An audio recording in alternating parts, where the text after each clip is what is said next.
El devocional de esta mañana se titula Convertiré las tierras secas en un jardín.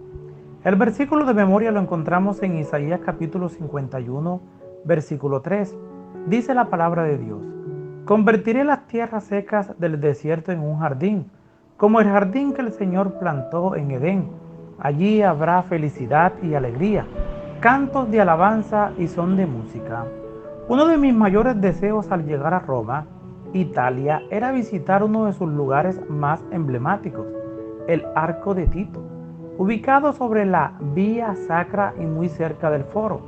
Ese monumento conmemoraba la victoria de Tito sobre Jerusalén en el año 70 después de Cristo.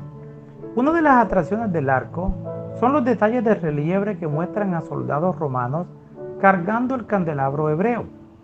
Ese relieve constituye una de las representaciones más precisas de ese estilizado mueble. Aunque el templo de Salomón tenía 10 candelabros, Primera de Reyes capítulo 7 versículo 49, pareciera que el segundo templo solo tuvo uno, puesto que Primera de Macabeos, una fuente histórica judía, dice que cuando Antíoco Epifanes profanó el santuario, se apoderó del candelabro. Años más tarde, cuando se reinauguró el templo, se volvió a instalar un solo candelabro. Es casi seguro que el templo de Herodes, el que fue destruido por Tito, solo tuviera un candelabro, y quizá por eso solo aparece uno en el arco. Uno de los elementos distintivos del candelabro eran sus copas con forma de flor de almendro. Éxodo capítulo 25, versículo 33. El almendro era el primer árbol en florecer, el presagio de la primavera. No es casualidad que en Éxodo capítulo 40, versículo 24, se nos diga que el candelabro fue colocado al lado sur del santuario. ¿Por qué al lado sur? El sur, en hebreo, Negev, encierra la idea de una zona de terror, una tierra de dificultades y angustia. Y ahí fue donde Dios colocó el candelabro con sus flores de almendros.